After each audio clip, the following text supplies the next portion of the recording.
Hello guys, तो आज हम पढ़ने वाले डीएवी स्कूल के क्लास 8 का chapter number 2 microorganism friends and foes. Okay, इसको हम लोग 2 पार्ट्स में पढ़ेंगे। ठीक है, तो फर्स्ट पार्ट आज पढ़ते हैं। हम अपने अर्थ में बहुत सारे ऐसे ऑर्गेनिज्म देखते हैं जो कि हमारे आसपास है। ठीक है, बहुत सारे ऐसे ऑर्गेनिज्म देख पाते हैं जो कि हमारे आसपास है, बट ऐसे भी ऑर्गेनिज्म होते हैं जो कि हमारी खुली आँखों से नहीं दिख पाते और वो छोटे होते हैं। ओके, तो इनको देखने के लिए हमको माइक्रोस्कोप की ज़रूरत पड़ती है। तो ऐसे ऑर्गेनिज्म जिनको देखने के लिए माइक्रोस्कोप की ज़रूरत पड़े, वैसे ऑर्गेनिज्म को बोला जाता है माइक्रो ऑर्गेनिज्म। ओके, और जो हम माइक्रो ऑर्गेनिज्म की स्टडी करते हैं, ठीक है, माइक्रो ऑर्गेनिज्म की जो हम लोग स्टडी करते हैं, वैसे स्टडी को बोला जाता है माइक्रोबायोलॉजी।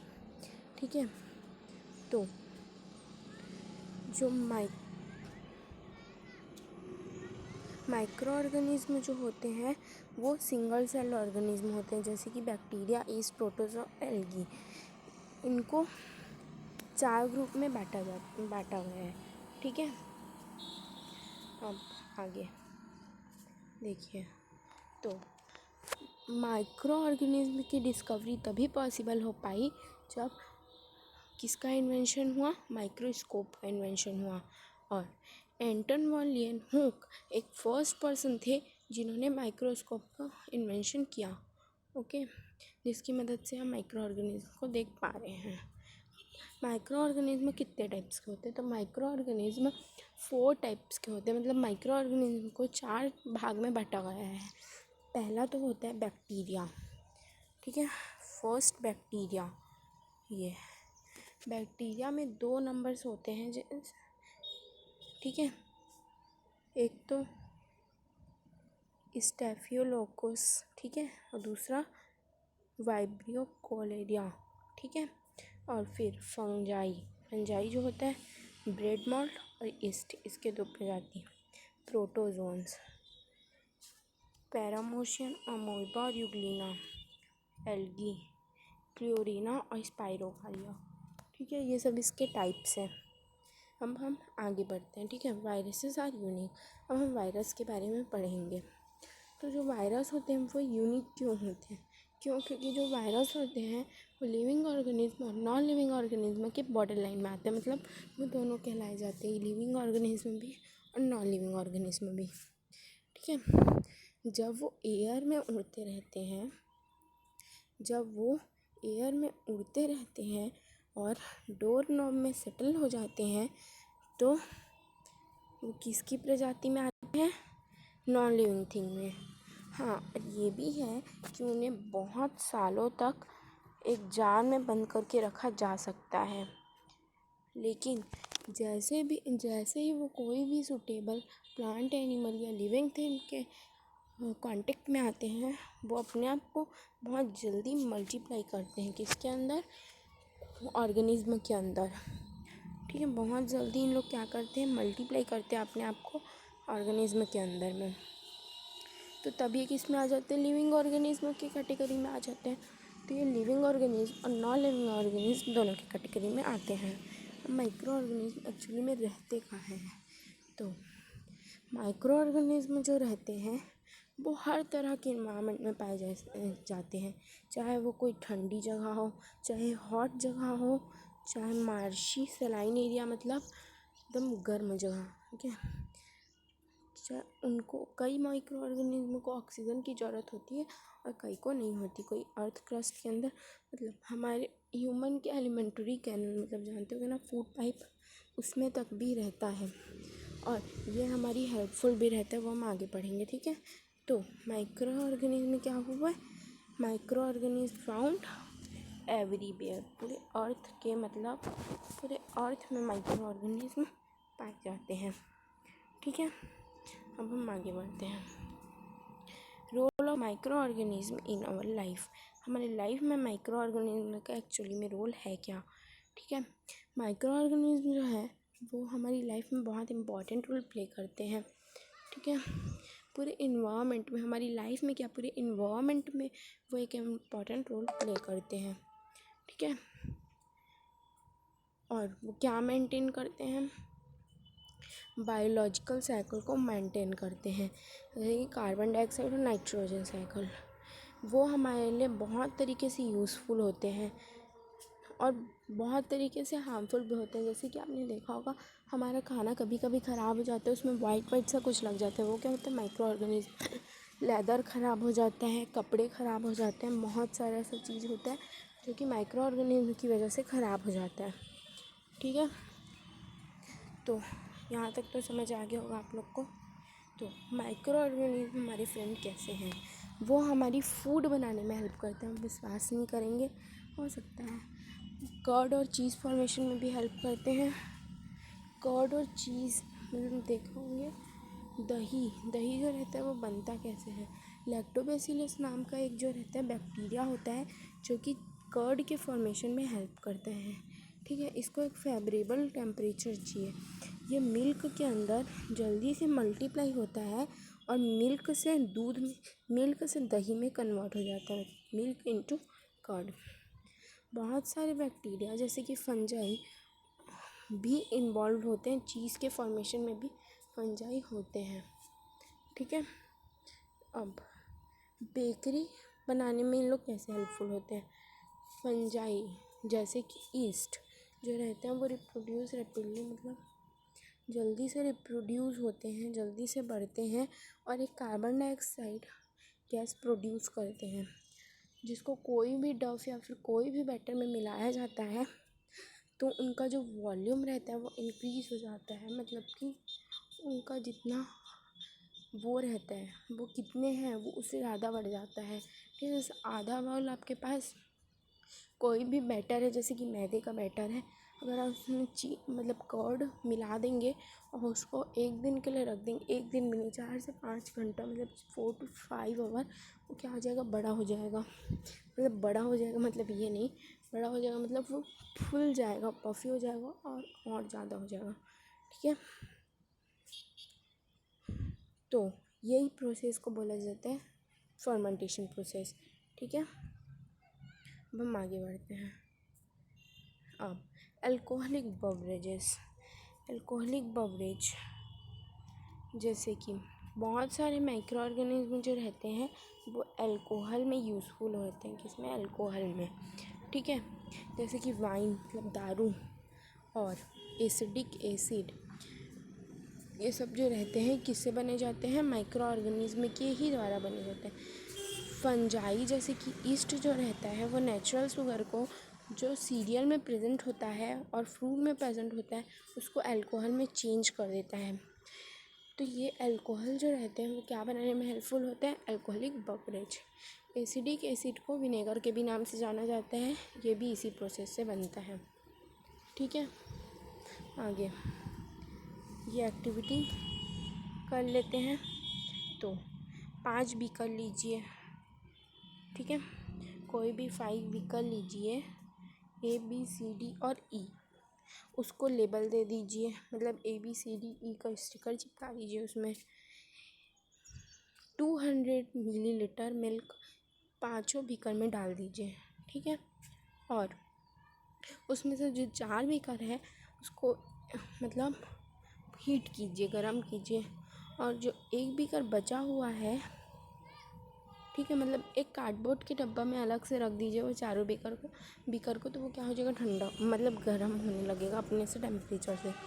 ठीक है, और जो पहला 5th वाला जहाँ उसको रेफ्रिजरेटर में रख दीजिए, उसमें मतलब दही मिलाने के बाद। ठीक है, अब उन सभी बीकर को 3 से 4 घंटे तक छोड़ दीजिए। अब जो आप देखेंगे वो बताइए। ठीक है, बहुत सारे माइक्रो ऑर्गेनिज्म क्या हो जाएंगे उसमें, रिप्रोड्यूस, मतलब माइक्रो ऑर्गेनिज्म तभी उसमें हो सकते हैं जब 30 डिग्री सेल्सियस टू 40 सेल्सियस हो। ठीक है, तो यही रीज़न है कि हमने उसको रेफ्रिजरेटर में रखते हैं, वरना अगर हम रेफ्रिजरेटर में नहीं रखेंगे तो वो ऑलरेडी उसमें माइक्रो ऑर्गेनिज्म आ जाएगा। ठीक है, अब हम आगे बढ़ते हैं सेवरेज सिस्टम। सेवरेज सिस्टम जैसे कि जो बैक्टीरिया होता है वो बायोलॉजिकल ट्रीटमेंट और सेवेज में जो रहता है वो हेल्प करता है। ठीक है, और इन्फ्लुएंट करता है किसको मतलब सॉरी से बायोलॉजिकल ट्रीटमेंट में हेल्प करता है और वेस्ट प्रोडक्ट में भी इनको भी हटाने में हेल्प करता है। तो ये इसी को क्या कहा जाता है, इन्फ्लुएंट, और इसी प्रोसेस को कहा जाता है बायोजिमेंटेशन। ओके, हम आगे बढ़ते हैं। अब ह्यूमन हेल्थ में इसका क्या इम्पोर्टेंस है। बहुत सारे माइक्रो ऑर्गेनिज्म जो रहते हैं वो हमारे एलिमेंट्री कैनल में होते हैं, मतलब एनिमल के हम एक ही आ जाते हैं अभी तो। जैसे कि काऊ, ये क्या करते हैं, डाइजेशन में हेल्प करते हैं और फूड के एब्जॉर्प्शन में। ठीक है, वो जो बैक्टीरिया होते हैं वो हमारे लार्ज इंटेस्टाइन में भी होते हैं, जो कि हमको फ्रेश होने में हेल्प करते हैं। ठीक है, जो माइक्रो ऑर्गेनिज्म रहते हैं उनको एंटीबायोटिक्स बनाने में भी हेल्पफुल होते हैं। एंटीबायोटिक्स एक ऐसा केमिकल होता है जो कि हार्मफुल माइक्रो ऑर्गेनिज्म जो रहता है उसको ख़त्म कर देता है। जैसे कि पेनिसिलिन एक एंटीबायोटिक है जो कि किससे बनाया जाता है, फंगस। और जैसे कि पेनिसिलियम नोटेटम, ठीक है, स्ट्रेप्टोमाइसिन, टेट्रासाइक्लिन और इरेथ्रोमाइसिन, ये भी कुछ एंटीबायोटिक्स हैं जो कि फंजाई और बैक्टीरिया से पाए जाते हैं। ठीक है, एंटीबायोटिक्स जो रहता है वो कोई भी इन्फेक्शंस और डिजीज़ जैसे कि ट्यूबरकुलोसिस, क्लोरिया एट्सेट्रा को जब होता है तो एंटीबायोटिक्स लिया जाता है। ठीक है, लेकिन इसे जब भी लें कोई भी क्वालिफाइड डॉक्टर, मतलब एक अच्छे डॉक्टर की सलाह से ही लें, और एक अच्छे डॉक्टर की सलाह से लें और उसका डोज जितना डॉक्टर ने बताया सिर्फ उतना ही लें। अगर उससे एक्स्ट्रा लेंगे आप, अगर एंटीबायोटिक्स एक्स्ट्रा हो जाते हैं तो जो हमारे बॉडी में यूज़फुल माइक्रो ऑर्गेनिज्म रहते हैं वो उसे भी ख़त्म कर देते हैं। ठीक है,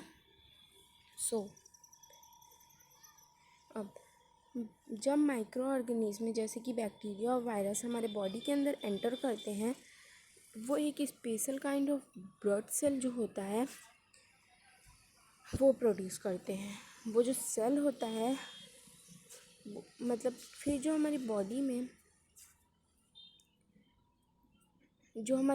में एंटीबॉडीज़ बनाया जाता है। हमारे बॉडी एक एंटीबॉडीज़ बनाता है, ठीक है, जो कि उस वायरस या फिर बैक्टीरिया को आइडेंटिफाई कर लेता है, उसको डिस्ट्रॉय कर देता है।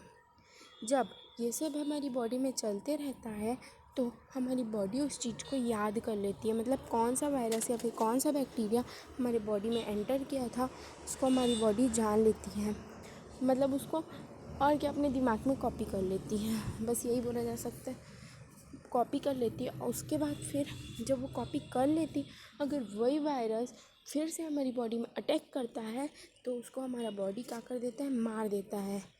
ठीक है, बहुत जल्दी, हमें कुछ मेडिसिन की ज़रूरत नहीं पड़ती है। ठीक है, तो इसी को क्या बोलते हैं, इम्यूनिटी बोलते हैं। इम्यूनिटी जो होता है वो हमारा नेचुरल एबिलिटी होता है, ठीक है, जो कि हर इंसान के में होता है, भले किसी के में लो होता है किसी के में हाई होता है।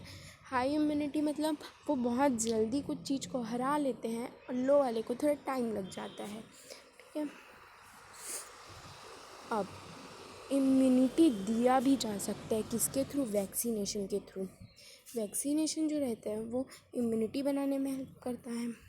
जो वैक्सीन से होता है वो इम्यूनिटी प्रोड्यूस करता है और एंटीबॉडीज़ का प्रोडक्शन करता है। ठीक है, वैक्सीन्स जो रहते हैं वो जितने भी हार्मफुल माइक्रो ऑर्गेनिज्म रहते हैं उसको किल कर देते हैं। ठीक है, अब हम आगे बढ़ते हैं। अब माइक्रो ऑर्गेनिज्म इन एग्रीकल्चर में माइक्रो ऑर्गेनिज्म जो रहते हैं वो हेल्प कैसे करते हैं। तो ठीक है, बहुत सारे बैक्टीरिया और ब्लू ग्रीन एल्गी जो होते हैं वो मतलब उनके में क्षमता रहती है फिक्स करने के लिए क्या, एटमॉस्फेरिक नाइट्रोजन। देखिए मैं आपको सीधा सा एग्जांपल देती हूँ, इसको पूरा तो नहीं पढ़ाती, आपको समझ आ जाएगा सिर्फ एक एग्जांपल से। जैसे कि जो शुगर कैन होता है उसमें आप लोगों ने देखा होगा जो रेड सर्कल से उसमें होता है, तो हम लोग छोड़ देते हैं उसको कि नहीं खाते, छोड़ो कितना ख़राब हो गया, बट वो ख़राब नहीं होता है। शुगर केन जो होता है वो खुद से नाइट्रोजन नहीं ले पाता है ना, तो उसको ज़रूरत होती है नाइट्रोजन की। तो जो ये होते हैं बैक्टीरिया और ब्लू ग्रीन एल्गी, तो इन लोग क्या करते हैं, एटमॉस्फेयर से नाइट्रोजन को खींच के शुगर केन में फिक्स कर देते हैं। ठीक है, जैसे ये शुगर केन है और यहाँ पर बैक्टीरिया है बहुत सारे। ठीक है, शुगर केन एबल नहीं है, पर नहीं है क्या के लिए, नाइट्रोजन लेने के लिए। ठीक है, नाइट्रोजन वो नहीं ले सकता खुद से, तो क्या करते हैं बैक्टीरिया लोग जो रहते हैं वो एटमॉस्फेयर से नाइट्रोजन को खींच के यहाँ पर उसको फिक्स कर देते हैं।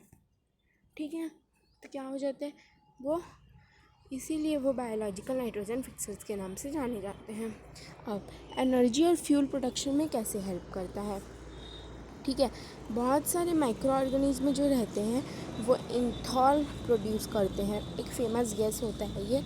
ठीक है, जो शुगर के फर्मेंटेशन से होती है। ठीक है, मीथेन गैस तो सभी लोग जानते होंगे, पहले के ज़माने में मीथेन गैस बहुत फेमस था। और जो हमारी गैस, एटलीस्ट हमारे गैस में जो सिलेंडर में जो गैस भरी होती है वो भी मीथेन गैस ही होती है। ठीक है, तो वो जो रहता है वो एक बायोगैस रिएक्टर्स की तरह हेल्पफुल होते हैं। बोथ जो होते हैं मतलब दोनों इंथॉल और मीथेन जो रहते हैं वो फ्यूल प्रोडक्शन और एनर्जी प्रोडक्शन में हेल्प करते हैं। अब इन्वायरमेंट क्लीन कैसे होता है, तो बहुत सारे माइक्रो ऑर्गेनिज्म जो रहते हैं ये बहुत इम्पॉर्टेंट है। ये क्वेश्चन एग्ज़ाम में आता ही आता है, मतलब फिक्स है कि आएगा ही एग्ज़ाम में, आप लिख के ले लो, मतलब इसमें स्टार क्वेश्चन डाल दीजिए, IMP क्वेश्चन है ये। ठीक है, तो बहुत सारे प्लांट्स और एनिमल्स जब मर जाते हैं तो हम तो उसको दफनाने नहीं जाते कि अरे भाई ये देख यहाँ पर डॉग मर गया तो हम इसको दफनाने चले जाते, नहीं। अगर हम देखते हैं कि आज यहाँ पर से एक डॉग जो है वो मतलब मरा हुआ है, डाइड है, बट अब हम उसको एक हफ्ते बाद देखेंगे, मतलब मिट्टी के पास ना, रोड के ऊपर तो मैं नहीं कहती, मिट्टी के पास, तो अब हम उसको एक हफ्ते बाद देखेंगे तो डॉग वहाँ पर से गायब रहता है। क्यों, जो मतलब माइक्रो ऑर्गेनिज्म रहते हैं वो क्या करते हैं, ये एनिमल्स और प्लांट्स को क्या करते हैं, सॉइल में मिक्स कर देते हैं, और मिक्स करते समय उन लोग जो नाइट्रोजन गैस देते हैं, मतलब छोड़ देते हैं उसको, वो उसमें मतलब सॉइल में वापस से मिला देते हैं, जिससे सॉइल और फर्टाइल होते हैं। तो ये दो तरीके से हेल्पफुल है, ये तो डिकम्पोजिशन मेथड में भी हेल्पफुल हुए और दूसरा क्या सॉइल को फर्टाइल बनाने में भी हेल्पफुल हुए। ठीक है, तो ये जनरली डिकम्पोजर्स के भी नाम से जाने जाते हैं, कौन, बैक्टीरिया और फंजाई। ठीक है, अब हम ये जो आगे का आप देख रहे हैं माइक्रो ऑर्गेनिज्म दी फोर्स, ठीक है, माइक्रो ऑर्गेनिज्म दी फोर्स, ये आप जो आगे का देख रहे हैं इसे हम नेक्स्ट लेक्चर में पढ़ेंगे, इसे हम पार्ट 2 में ज़रूर पढ़ेंगे। तो आप, ये मेरा फर्स्ट पार्ट है तो ज़रूर देखिए फर्स्ट पार्ट। फिर थैंक यू सो मच। तो अब हम नेक्स्ट लेक्चर माइक्रो ऑर्गेनिज्म हमारे दुश्मन कैसे होते हैं ये हम नेक्स्ट लेक्चर में पढ़ेंगे। और प्लीज़ अभी तक आप लोगों ने मेरे चैनल को सब्सक्राइब नहीं किया है तो प्लीज़ जाके सब्सक्राइब कीजिए और हाँ, बेल आइकन दबाना मत भूलना ताकि आपको मेरी नोटिफिकेशंस हर बार मिलती रहे। Thank you so much.